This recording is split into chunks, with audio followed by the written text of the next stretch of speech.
Leslie. And Josh. Although you won't see me much in this video.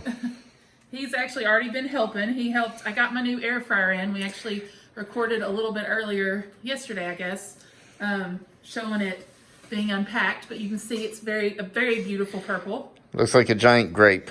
And so the first thing I'm going to do is make some bacon in it, because I have seen several videos, and I will include the links to one of my favorite YouTubers that does some meal prep videos.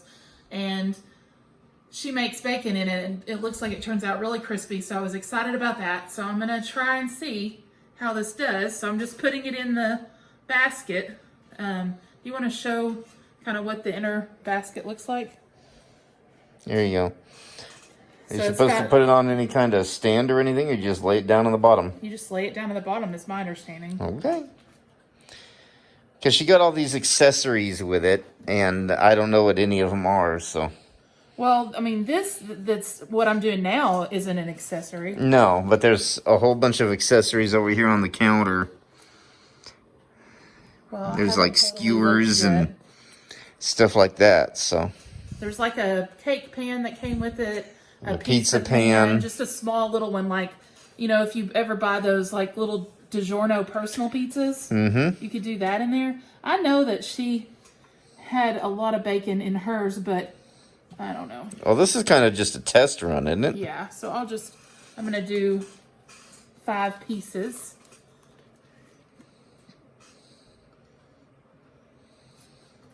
It seems like if you layer them, it wouldn't cook as well, but yeah, I don't know.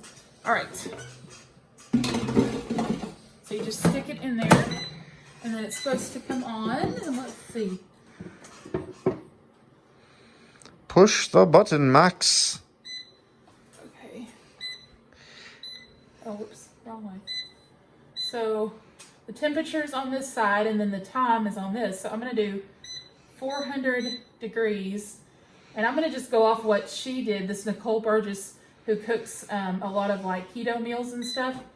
Not that I'm doing keto, but so I'm going to do 10 minutes, and you just push start again, you think? Yep. It's doing something. And the little animation of the blue light going from left to right is not just because of the camera. It's actually animated going across there as it cooks. It's really kind of, I mean, it's a big one. I got the 5.8 because it said like the 3-quart could do like 2 chicken breasts, and the 5.8 could do like 4. And so if I'm going to cook, I want to cook more than just a little bit. But I was also going to show you all the bacon that I got. It's Select Naturals. It's uncured bacon, and the uncured is supposed to be better for you. So that's why I got that. Anyway, it's Oscar Mayer. All right, so we will catch back up in 10 minutes and let you know how the bacon turned out. Hey, we wanted to real quick while it's still cooking, so I put it on for 10 minutes, like I said. And honestly, I just went by, like I said, this one YouTuber that I follow, and I will put her video links down below. But Josh, actually, I am going to let you talk. Okay. Because you'll probably tell better.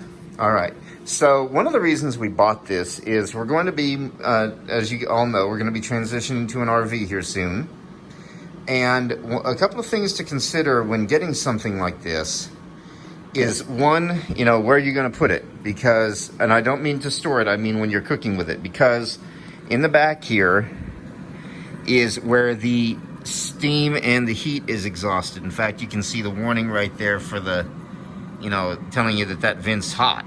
So with RVs, you know, they have those laminated walls in most cases. You don't want to put this thing right up against a wall, because the steam and the heat will get in there and possibly cause delamination, cause your paneling to warp or, you know, bubble up or whatever. Or, you know, worst case scenario, you could start a fire. So if your RV has an island or, you know, a little bar that you can set it on so you have plenty of clearance behind it, that's what I would recommend. Also, one thing to think about before you check or before you buy one of these is, and we didn't even take this into account, so, you know, it was our bad, is to check the power draw of these units, because some of them can get pretty high, And a lot of RVs have limitations as far as how much power you can draw before the breaker trips. Now, you can manage that basically, you know, make sure you only run one appliance at a time and you should be fine. So that's our little RV warning. You can also see over here we have our inductive cooktop. Okay, sounds like it's done. So I'm gonna give it back to beeped. Leslie. It just beeped, and actually I was just reading the instructions, and it says that first that it's gonna beep about 5 times, and that after the timer beeps, the fan will stop shortly after about 20 seconds. So I'm gonna wait. Is it still going? No, the fan's completely stopped. Okay. It says that you need to maybe shake it. It says you may need to shake the ingredients midway through cooking cycle, so I'm not sure about that.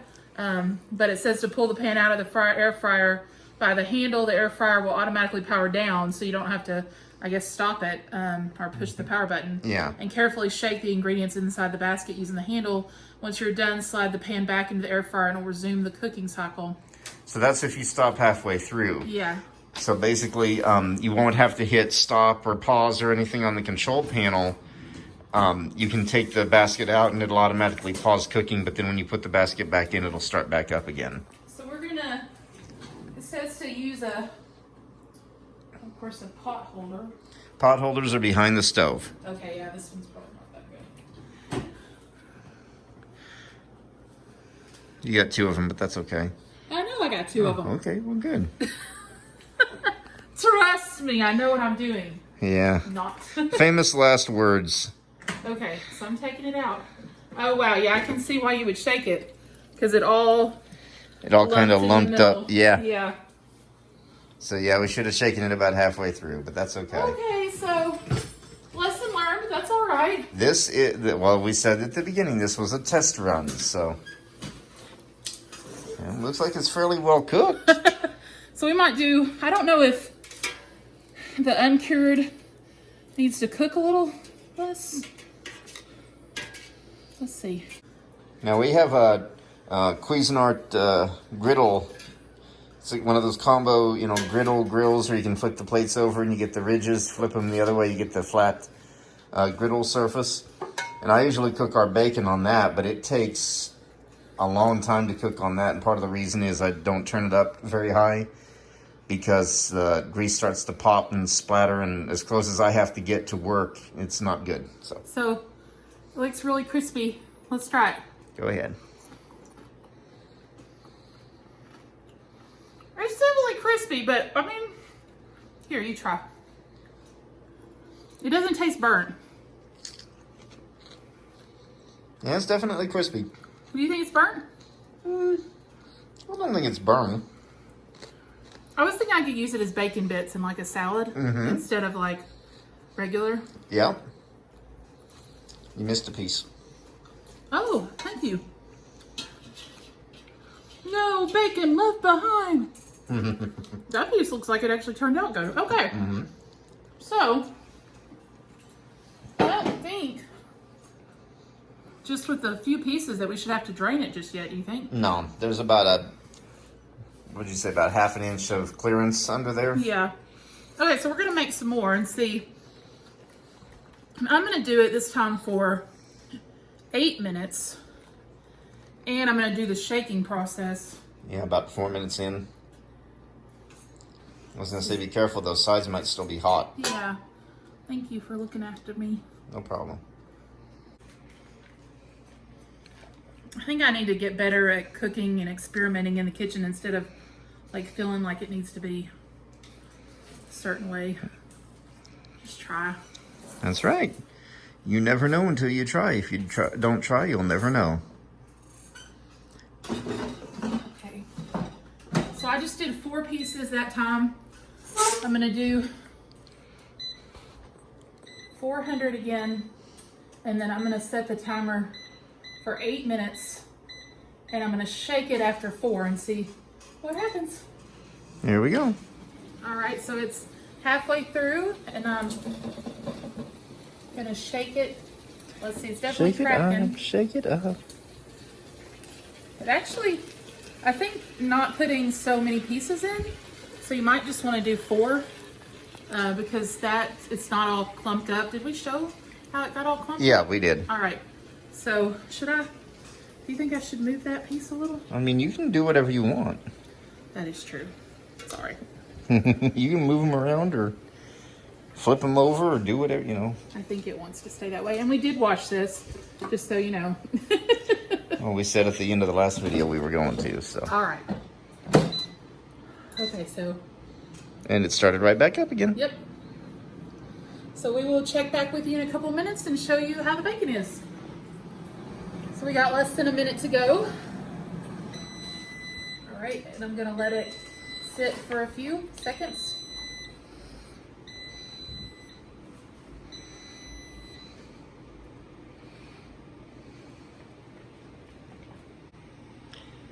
Two hours later. It comes out real easy. Mm-hmm. Kind of clumped up again. Well, Maybe bacon. that's just the way it does. Bacon tends to do that as it cooks. It kind of curls up. Anyway, so what are we doing now? We're making more bacon. Okay. Okay, let's see what happens. Flip the switch and see what happens. Oops. Dork. Okay, can you start it so I can wash my hands? All right. What am I doing? 400 for how long? 400 for 8 minutes. 8 minutes? Okay. You should. There we go. And I guess which one is okay? Start. We did a little off-camera testing. It was really good. It is good. So the last batch was better. I kind of have an idea for this batch that I'm going to check it at 4 minutes and then I might check it at 6 minutes. Okay. And make sure it's not getting all glumpy. Grumpy. Glumpy. Is that a technical term? It's for grumpy bacon. Alrighty then. Grumpy? I take it that's grumpy bacon.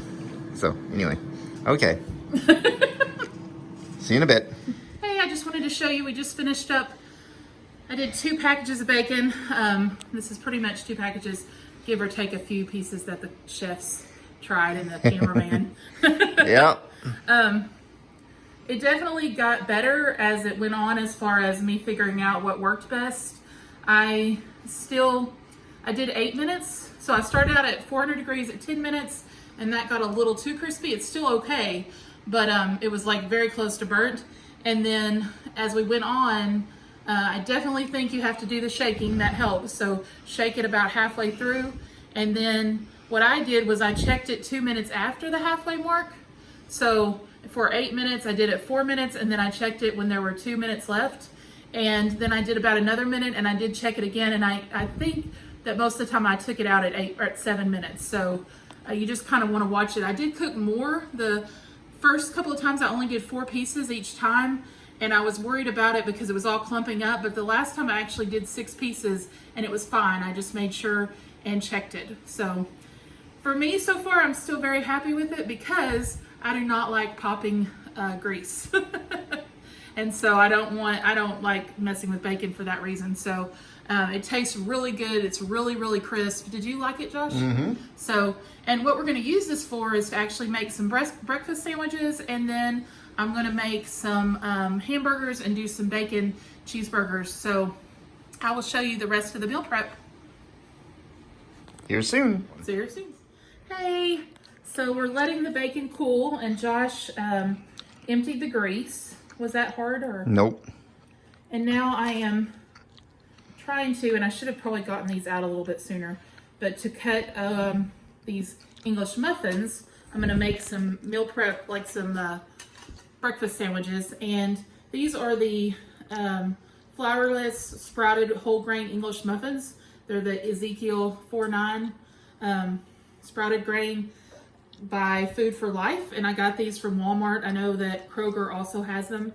They are a little bit more expensive, but they really stick with you, so that's why I like them a lot.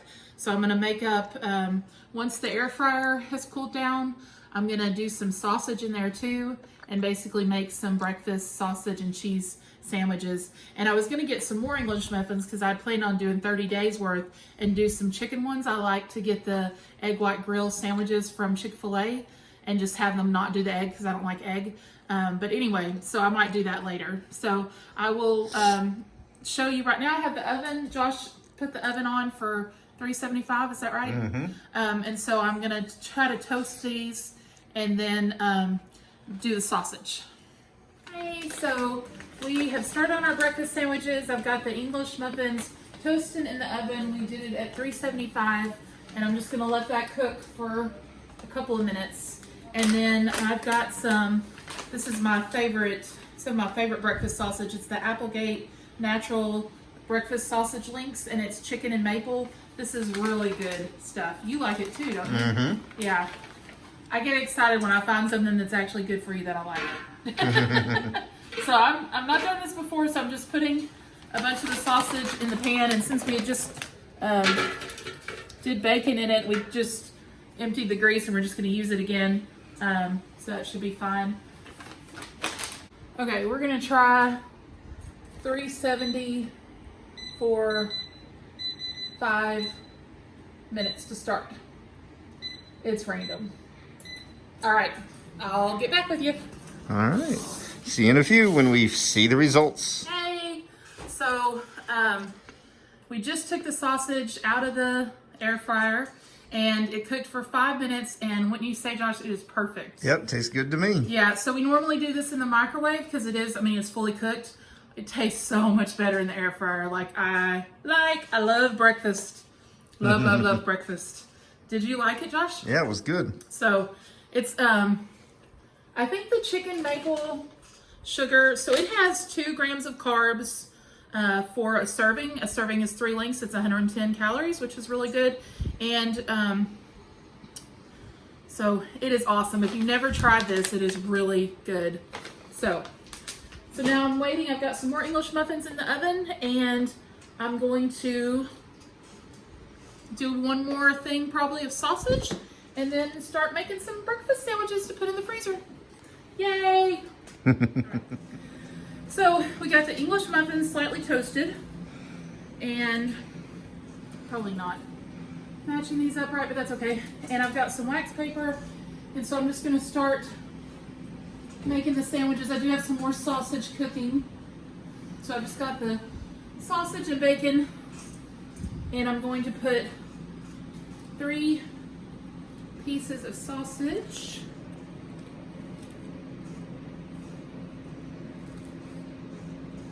And then I'm going to put a piece of bacon on each of them too.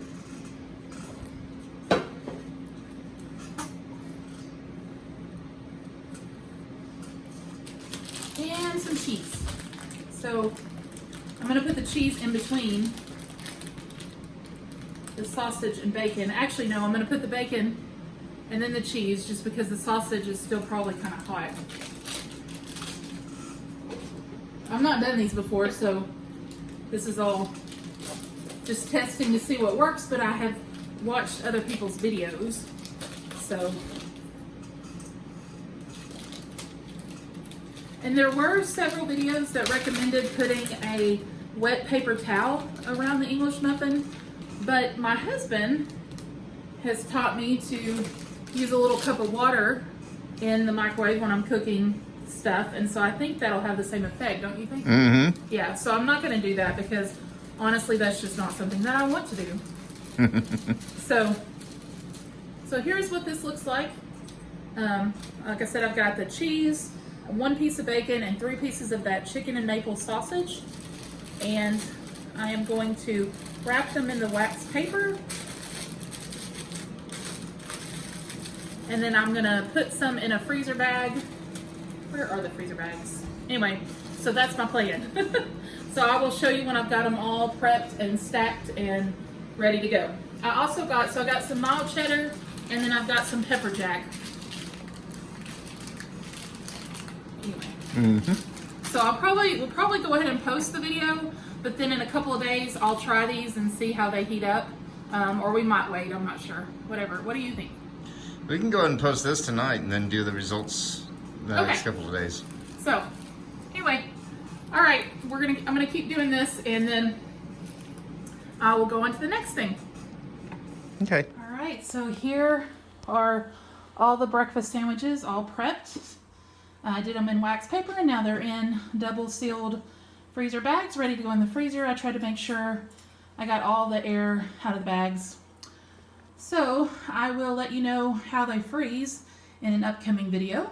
And I was actually surprised because I used the sausage links, and I was a little worried that I might have some escapees, but I actually only had one sandwich that gave me trouble, and I got it into submission. Woohoo! All right, they're going in the freezer. Thanks.